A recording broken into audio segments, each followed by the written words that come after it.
शेतकरी मित्रांनो नमस्कार. मी अनिल शिंत्रे आपल्या शेतामध्ये तुमचं स्वागत करतो. शेतकरी मित्रांनो, तुम्हाला 150 टन एकरी उत्पादन घ्यायचं आहे, तर काय नियोजन करणं गरजेचं आहे? तर शेतकरी मित्रांनो, सगळ्यात महत्त्वाचं म्हणजे सेंद्रिय कर्ब आपल्या जमिनीचा वाढला पाहिजे. आता तुम्हाला सांगायचं म्हणजे सेंद्रिय कर्ब म्हणजे काय?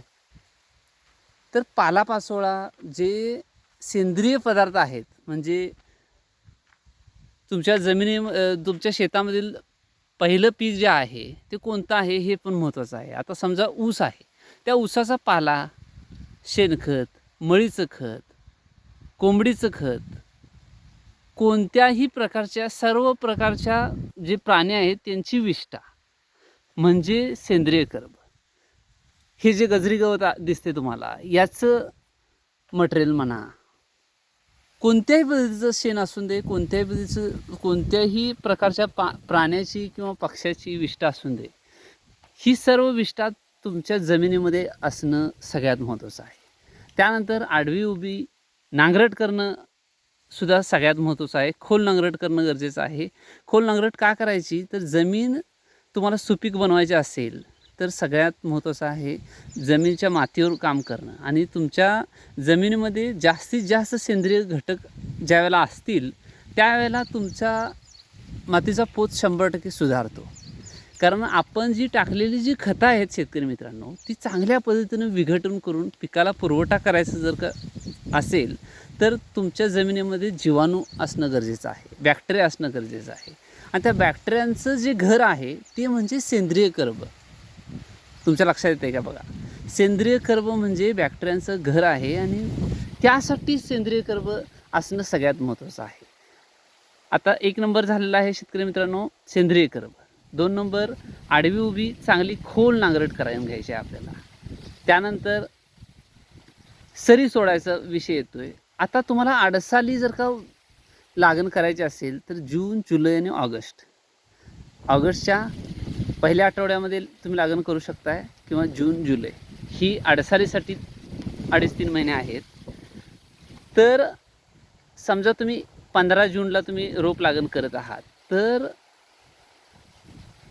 आपल्याला शेतकरी मित्रांनो तुम्ही समजून घ्या, ऊसाचं वाढं तयार व्हायला, आता हे जे वाढं आहे हे वाढं तयार व्हायला म्हणजे 9 पानं तयार व्हायला आपल्याला 3 महिने लागतात. 9 म्हणजे 10, 11, 12 पानं तयार व्हायला 3 महिने लागतात. आणि 12 पानानंतर आपल्याला पेर तयार होतं खाली. 9 पानानंतर, 9-10 पानानंतर आपण ज्याला भरणी करतो त्याला 1-2 कांड्या खाली जातात. त्यासाठी आपल्याला 3 महिने त्यासाठी कालावधी लागतो. तर 3 महिने पहिले गेलेले आहेत. समजा तुम्ही जूनच्या पहिल्या 1 तारखेला लागण केलीत रोप लागण, तर जून, जुलै, ऑगस्टपर्यंत फक्त वाढं तयार होतं. ऑगस्ट महिना पूर्ण गेला. त्यानंतर सप्टेंबर, ऑक्टोंबर, नोव्हेंबर, डिसेंबर, जानेवारी, फेब्रुवारी, मार्च, एप्रिल, मे, जून, जुलै, ऑगस्ट, सप्टेंबर, ऑक्टोंबर, नोव्हेंबर. हां, आता हे बघा 5-15 महिने आपल्याला नेट गावतात. वाढीसाठी, कांड्यांची वाढ होण्यासाठी आपल्याला 15 महिने सापडतात. आणि शेतकरी मित्रांनो हेच महत्त्वाचं आहे. आपण काय करतो, समजा आता तुमचा ऊस डिसेंबर महिन्यामध्ये गेला आणि तुम्ही जानेवारी महिन्यामध्ये लागण केलात, परत नोव्हेंबर डिसेंबरमध्ये घालवलात, परत खोडवं तुम्ही घेतलात, म्हणजे किती 2 वर्ष आपल्याला गेलेली आहेत. समजा जानेवारी टू डिसेंबर आणि डिसेंबर टू डिसेंबर असं 2 पिकं तुम्ही घेतलात आणि 2 पिकासाठी 2 वर्ष कालावधी गेला. तर तुम्ही उत्पादन किती काढू शकता शेतकरी मित्रांनो? समजा तुम्ही लावणीला 50 टनापर्यंत गेलात आणि खोडव्याला 40 टनापर्यंत गेलात, तर एकरी 90 टन उत्पादन घेतलात. किती महिन्यामध्ये? 24 महिन्यामध्ये. पण शेतकरी मित्रांनो तुम्हाला जर आता लागण आणि खोडव्याचं खर्च बघितला तर जवळजवळ 50 आणि 40 90 हजारपर्यंत तुमचा खर्च येणार आहे. पण तुम्ही अडसाली लागण केलात तर त्याचा फायदा काय आहे? तर 18 महिने तुमचं 5-6 महिने 4 महिने आता डिसेंबरमध्ये गेल्यानंतर तुम्ही सेंद्रिय कर्ब वाढवण्यासाठी तागाचं पीक घेऊ शकताय, धेंच्याचं पीक घेऊ शकताय किंवा हरभऱ्याचं पीक घेऊ शकताय. ते घेतल्यानंतर एक 4 महिने रान तापलं पाहिजे चांगलं कडक. आणि रान तापल्यानंतर शेतकरी मित्रांनो तुम्ही आडसाली लागण केलात तर तुम्ही 100% 18 महिन्यामध्ये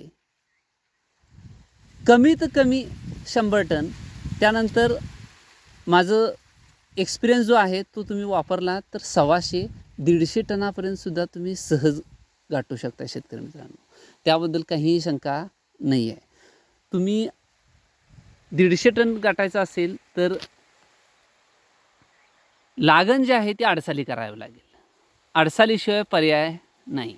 म्हणजे कमीत कमी 15 महिने आपल्याला कांडी वाढण्यासाठी वेळ दिला पाहिजे. आणि 15 महिने ऊस वाढला तुमच्या शेतामध्ये, एकूण 18 महिने त्यातलं 3 महिने वाढ तयार होण्यासाठी आणि त्यानंतर 15 महिने कांडी तयार होण्यासाठी, असं एकूण 18 महिने जर का तुम्ही ऊसामध्ये तुमच्या शेतामध्ये जर का ऊस वाढला तर 100% तुम्ही फक्त आडसालीचं नियोजन नुसतं केलं आणि एक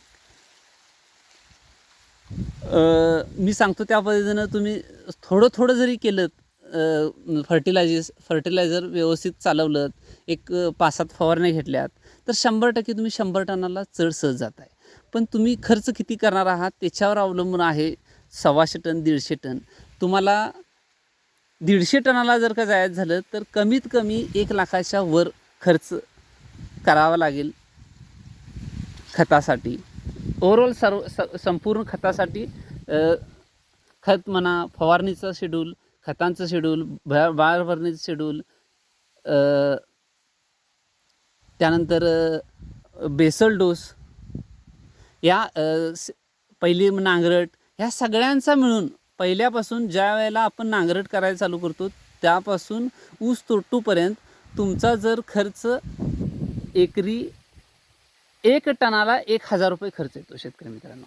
कारण आता खर्च वाढलेला आहे. ह्याच्या आधी 1000पेक्षा कमी आला असता, पण आता खतांची किमती वाढलेल्या आहेत, मजुरांचे पगार वाढलेले आहेत. त्यामुळं तुम्हाला जर का 125-150 टन उत्पादन घ्यायचं असेल तर 1.25 लाख ते 1.5 लाख रुपये खर्च करणं गरजेचं आहे. पण शेतकरी मित्रांनो तुम्हाला सांगतो तो खर्चसुद्धा केला तर काय प्रॉब्लेम नाही. कारण तुम्हाला 150 टन उत्पादन घ्यायचं आहे. साधं गणित आहे. 1.5 लाख रुपये तुम्ही खर्च केलेले आहेत. उत्पादन किती झालं 150 टनाचं? आज रोजी 3,500 रुपये टन ऊस आहे. 3 ते 3,500, समजा 3,000 आहे असं धरा. 1.5 त्रिक 4.5 लाख रुपये झाले. त्यातले 1 लाख रुपये खर्च पकडून चला, 1.5 लाख रुपये, 4.5 मधले 1.5 लाख रुपये गेले, 3 लाख रुपये नेट तुमचे राहिले शेतकरी मित्रांनो. तर असं नियोजन तुम्हीही करा आणि खर्च कसा कमी करायचा हाही मी व्हिडिओ तुम्हाला दाखवणार आहे. पण एकरी 150 टन 125 टन टार्गेट असेल तर आडसालीशिवाय पर्याय नाही शेतकरी मित्रांनो. तुमच्या शेतामध्ये जास्तीत जास्त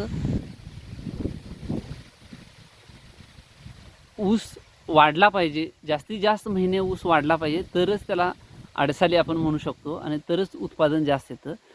तुम्हाला मी मगाशी सांगितल्या पद्धतीनं डिसेंबरला तुम्ही जानेवारीत लागण करून परत 2 पिकं घेतलात, खोडवं निडवं, पण खर्च तुम्ही डबल केलात ना. खर्च सगळ्यात कमी करायचा असेल तर आडसालीसाठी शिवाय पर्याय नाही. खर्च तुम्हाला 2 वेळा वाडं तयार करायला लागलं तसं आडसालीचं नाही ना. एकदा वाडं केला तयार झालं की विषय डोक्यातनं क्लिअर.